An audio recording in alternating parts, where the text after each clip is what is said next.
Linh-chan and Dimi-chan play games. Hello and welcome back, everyone.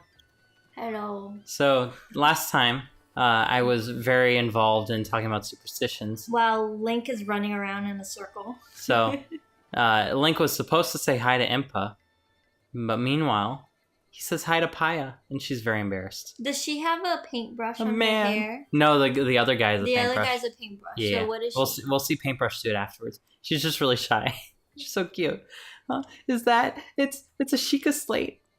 Could you be the hero my grandmother told me about? What was his name? Oh, it's not that I forgot. It's just I'm bad with speaking. As for me, my name is Paya. Oh, my name is Paya. Don't look at me. Whew, I got it out. She did not say don't look at me. I know I should be able to say that easily, seeing as how it's my own name and all. But I'm so sorry. Anyway, my grandma's been awaiting your return ever since I was little. Please hurry inside. She waited shy. 100 years. Well, no, she didn't. She's never seen like a man. Grandma waited 100 Hello. years. So that grandma must be like what, 3,000 years old? She's not 3,000 years old. Dude, she waited 100 years for Link to come by. So she's like la di da, and then when you get close, she's like ah. Go to the grandma. Link is in the house. She's all shriveled. Oh, you finally awake. I've been waiting awake for a very long time. I feel like if she spins her hat, it makes sort of like a what's it called? I don't know. Like a fan with all those things dangling. And if you throw like vegetable at it, maybe she'll be able to like chop the vegetable out. Master grandma skill. So she's like, you remember me, don't you, Link? And Link's like, I have no idea who you are. You're looking at me as if I'm a stranger to you. Those eyes, they lack the light of familiarity. It is I, courageous one, Impa. Surely you must at least remember my name, Impa. No. Nope. I'm wearing a Nintendo Switch shirt. I see, so you have lost your memory. Well, it matters not. In fact, that may actually be a blessing in disguise for the time being. Dearest Link, please come a bit closer.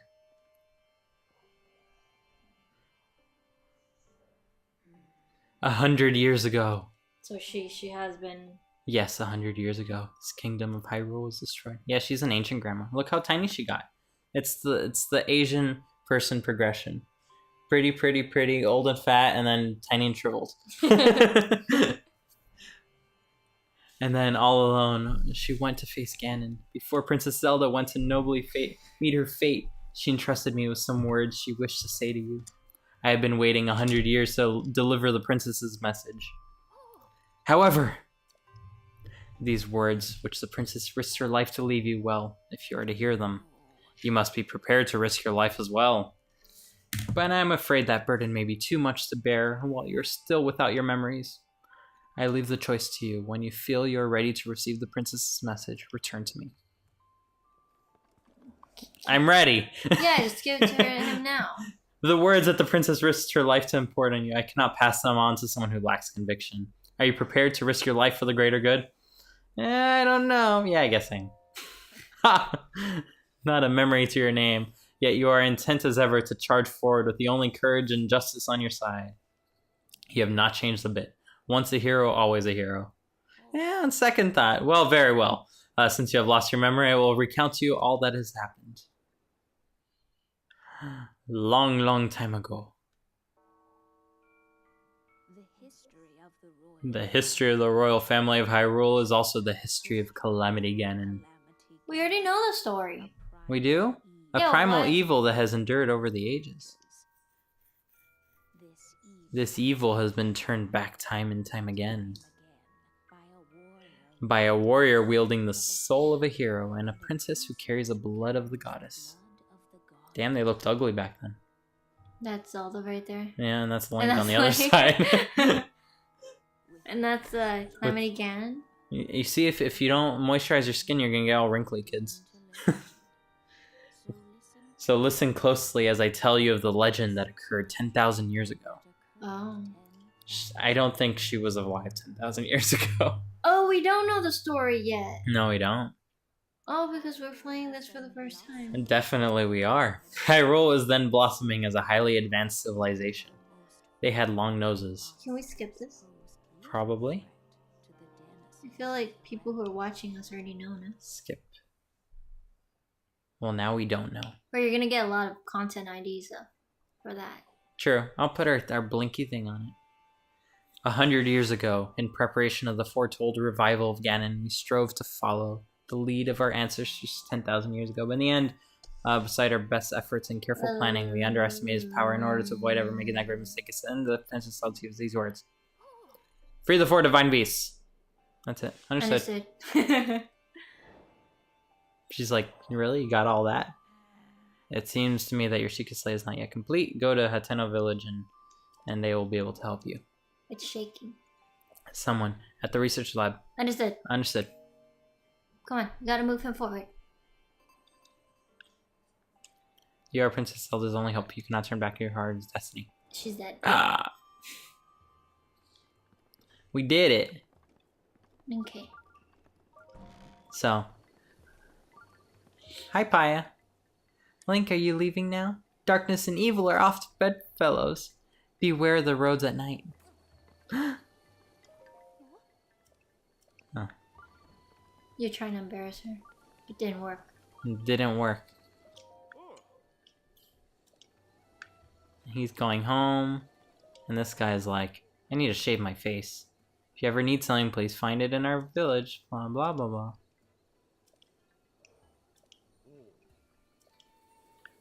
And then the brush dude is over here. See, he's a painter. He's painting. Do you think he paint his head? His hair? I think he might have by mistake. At the top. So he loves art, and he's always looking for beautiful landscapes. And he hears that there's a great fairy fountain somewhere near. So he really wants to go check out that great fairy fountain. But he can't leave the safety of the village, or none of the other villagers leave and something. He travels, but he doesn't get quite there. So we can go visit that right now. But on the topic of superstitions... Last time. I'm going to sell some stuff while we talk about this. But we were talking about how like people don't want to buy houses with the number 8 and the number 4 and the number. And they do want to buy houses with the number 8. That will raise the price, in fact, because it's like lucky. It's like if you found a house that had 6969 in the address and you're like, oh yeah.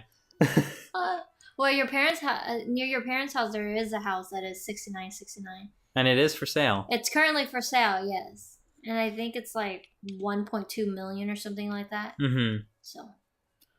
So. Hollywood Hills. I think I only need... Oh, no, not all of them. No, never mind. I just want 3 of them. Give me the monies.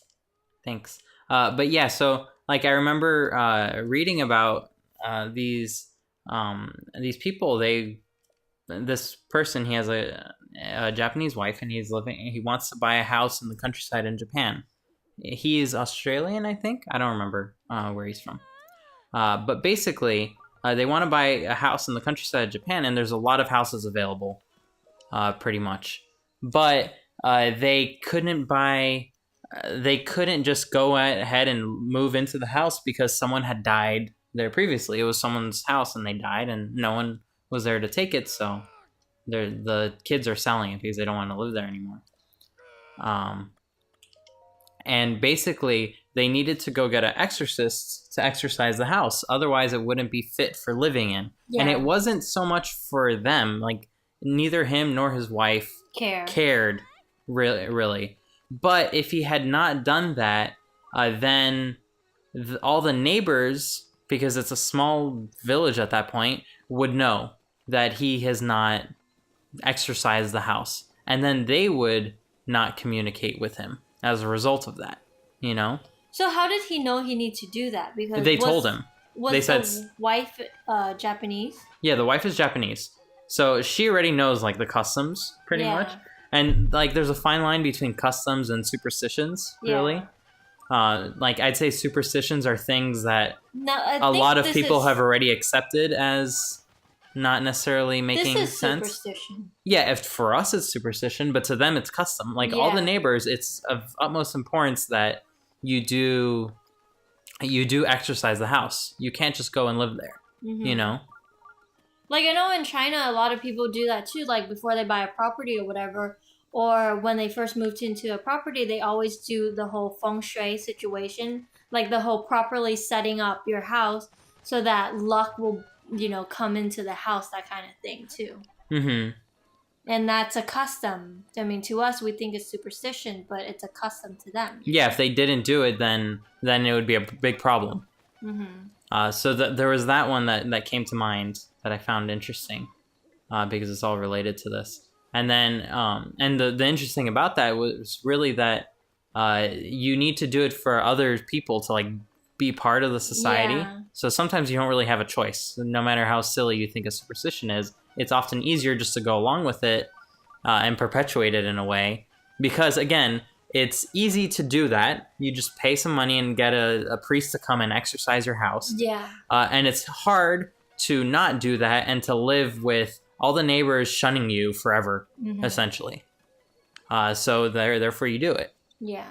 Another one that from Japanese culture that we found interesting was if for like a wedding gift, you need giving up money. Yeah, you need to give money as like a typical wedding gift, but you need to give like a specific amount. You cannot give an even amount of money out of fear that it might make it easy for the couple to split up. Yeah, if it's even, then it's easier to split up the number. So therefore you cannot give an even amount. Yeah. However, you cannot give $100 either.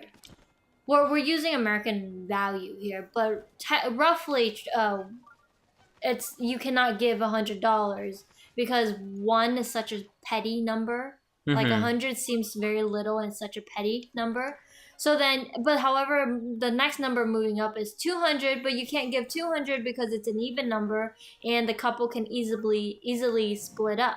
Therefore, the next number up is $300 as the base minimum. And then the next number up is, of course, and that is if you're by yourself. If you go one person, then it has to be a minimum of $300. That's a lot of money, by the way, to give to someone if you're going by yourself. I know like the Western culture in America, like the minimum for each person is pretty much you give to cover your meal that day. Right? Which is roughly about $50 to $75. Yeah. So in the Japanese culture, if you're going by yourself, you need to give a minimum of $300.